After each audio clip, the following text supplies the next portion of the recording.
मैं सरताज आलम, खबर 7 से। हम लोग हैं उत्तराखंड के हल्द्वानी में। आपने एक कहावत सुनी होगी कि हाथी के दांत खाने के ओर और दिखाने के ओर। उत्तराखंड में निकाय चुनाव 1 साल टलने के बाद वो फिर दोबारा अब अपनी पटरी पर लौट आए और रिजर्वेशन तय हो गए। सिर्फ वार्डों के नहीं, नगर पालिका या पंचायतों के नहीं, बल्कि मेयर के भी। हल्द्वानी जो मेयर की सीट है, एक जमाने के बाद वो ओबीसी हुई है। अब ओबीसी होने के बाद हर दल के अंदर कांग्रेस, बीजेपी, सपा, बसपा सब जगह सुगबुगाहट और राजनीतिक गलियारों में चर्चाएं तेज हो गई है कि उम्मीदवार कौन हो। नवीन वर्मा, जिस पर कांग्रेस का भी दांव और बीजेपी का भी दांव, खैर बीजेपी कामयाब हुई नवीन वर्मा को मनाने में और अपने साथ लाने में। आज उनकी विधिवत ज्वाइनिंग हो गई, कल उनकी ज्वाइनिंग हो नहीं पाई थी। राजनीतिक गलियारों में कयास लगाए जा रहे हैं कि सब कुछ मामला सेट है, सिर्फ उनके नाम की ज्वाइनिंग थी और टिकट भी उन्हीं को मिलेगा। हालांकि बीजेपी नेताओं में जबरदस्त भारी विरोध कल से अब तक देखने को मिला। आगे ये कितना रहता है, लेकिन आप पहले थोड़ा सा ज्वाइनिंग देखिए, उसके बाद आगे की बात करते हैं।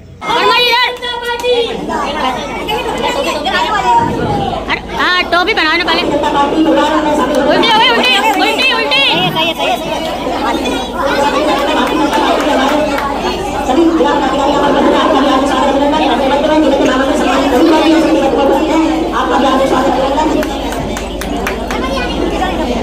इसी क्रम में हम सबके मध्य में अगले अपने महंत गोस्वामी जी पूर्ण छात्र संघ के अध्यक्ष जिंदाबाद जिंदाबाद, पुष्कर धामी जिंदाबाद जिंदाबाद, महेंद्र भट्टी जिंदाबाद जिंदाबाद, भारतीय जनता पार्टी जिंदाबाद जिंदाबाद। किसी पार्टी में कोई सदस्य, मेरी कोई सदस्यता नहीं थी, कहीं कोई नहीं था, लेकिन बीजेपी की जो आइडियोलॉजी थी, जो बीजेपी की कार्यप्रणाली है, माननीय मोदी जी के नेतृत्व में आज हमारा देश जो अंतर्राष्ट्रीय स्तर पर, अंतर्राष्ट्रीय पटल पर जहां पर छा गया है और जिनकी नीतियों से आज निरंतर प्रगति हो रही है, ऐसे हमारे सम्मानित प्रधानमंत्री जी के नेतृत्व में जिस पार्टी ने भारतीय संस्कृति को के उत्थान के लिए, सनातनी जो हमारी संस्कृति है उसको बचाने के हर संभव प्रयास करने का जिन्होंने संकल्प लिया है, ऐसी पार्टी को ज्वाइन करने का हमारा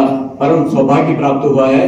और हम लोग आशा करते हैं कि हमेशा एक ऐसी पार्टी के साथ जिसमें कभी बहुत अनुशासन के साथ जो पार्टी चलती है, ऐसी पार्टी के सदस्य के रूप में हम कार्य करेंगे। और आगे आने वाले समय में मैं आप सभी को विश्वास दिलाता हूँ कि हमारे सभी साथी और हम सब लोग एक निष्ठावान कार्यकर्ता के तौर पर इस संगठन में काम करेंगे। भारतीय जनता पार्टी जो हमारी विश्व की सबसे बड़ी पार्टी है, हमें हमेशा लोगों की, जनता के बीच में रहती है और प्रयास करती है कि ज़्यादा से ज़्यादा लोग भारतीय जनता पार्टी के साथ जुड़े। इसी क्रम में आज प्रमुख व्यापारी नेता और इस शहर के प्रतिष्ठित व्यक्ति के रूप में और व्यापारी के रूप में और विभिन्न संगठनों से जुड़े हैं, ऐसे आदरणीय नवीन वर्मा जी, और पूर्व में हमारे छात्र संघ के अध्यक्ष रहे और दायित्वधारी भी रहे कांग्रेस में और बड़े दायित्व में रहे मोहनगिरी गोस्वामी जी, जो कि लगातार हमारे साथ पहले से भी जुड़ करके साथ रह रहे थे। उन्होंने आज भारतीय जनता पार्टी में आस्था जताई है, वे हमारे साथ आज जुड़े हैं। हमारे इस बड़े परिवार में आप जुड़े, मैं आप सभी का हार्दिक स्वागत अभिनंदन करता हूं। और अपनी पार्टी के साथ आज सम्मिलित करने पर जो यहाँ पर कार्यक्रम हुआ, उसमें जितने भी हमारे लोग आए, उनका सभी का आभार भी व्यक्त करता हूँ। पार्टी से जुड़ने का मौका मिला है, जो हमारे राष्ट्रीय पटल पर सनातनी जो संस्कृति है उसको बचाने के लिए निरंतर प्रयासरत है। आज हमारी संस्कृति जो पिछले 700 सालों से हम लोग गुलाम रहे हैं, आज बड़ी मुश्किल से हम लोग उस स्थिति में पहुँचे कि हम अपने हिंदू परंपरा को या अपनी सनातनी संस्कृति को विश्व पटल पर कहीं पर रख सकें।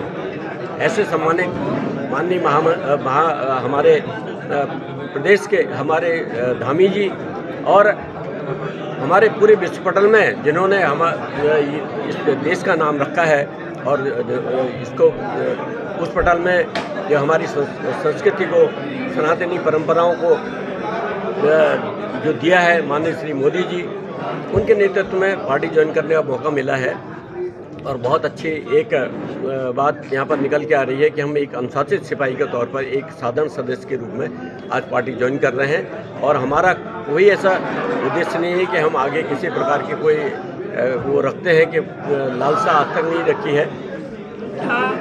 मेरा कोई कमिटमेंट नहीं है, मैंने अपनी स्वेच्छा से भारतीय जनता पार्टी ज्वाइन करी है और इसलिए करी है कि हम इस अनुशासित पार्टी में अपने अनुशासित सिपाही के तौर पर काम कर सकें और अपने देश की जो नैतिक मूल्य हमारे जो चीज़ हमारे थोड़ी सनातनी परंपराएं जो विगत कई सालों से हम देख रहे थे कि काफ़ी कुछ क्षीण होने की जा रही थी, वो आज इतने आगे बढ़ रही हैं और उसके लिए हम माननीय मोदी जी का, माननीय धामी जी का बहुत आभार व्यक्त करते हैं। और जिस प्रकार की आज की जो विकासशील हमारा पिछले 10 सालों में, पिछले 15 सालों में अगर हम देखें 10-15 साल में जो विकास हमारे देश में हुआ है उसको दृष्टिगत करते हुए हमने भारतीय जनता पार्टी ज्वाइन करी है और किसी प्रकार की कोई लालच नहीं।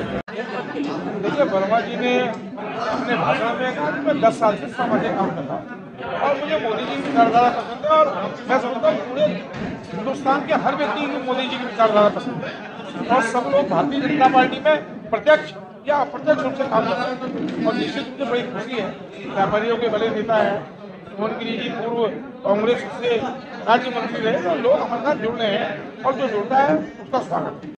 नवीन वर्मा की विधिवत ज्वाइनिंग तो बीजेपी में हो गई। अब देखने वाली बात है कि नवीन वर्मा बीजेपी के कैंडिडेट होंगे नहीं होंगे, ये भी अभी देखने वाली बात है क्योंकि टिकट अभी मिलना बाकी है। लेकिन अगर बीजेपी नवीन वर्मा को टिकट देती है तो कांग्रेस के लिए भी अब चुनौती होगी कि उनकी टक्कर का कौन ऐसा ओबीसी का चेहरा है, ये भी देखने वाली बात होगी। कांग्रेस के साथ साथ सपा, बसपा, उत्तराखंड क्रांति दल, परिवर्तन पार्टी, कई ऐसे दल हैं जो कि चुनाव में पार्टिसिपेट करते हैं, निर्दलीय भी, वो सब देखने वाली बात होगी। लेकिन इस सीट पर अगर हम देखें तो अब ये मुकाबला बड़ा दिलचस्प होने वाला है, आगे जो हमें चीजें दिखाई देंगी। तो साथियों, आप थोड़ा इंतजार करिए और सब्र रखिए और आगे भी आपको दिखाते रहेंगे। साथियों, मैं चलता हूं, मैं आपका दोस्त, आपका भाई, मैं सरताज आलम, खबर 7 हल्द्वानी।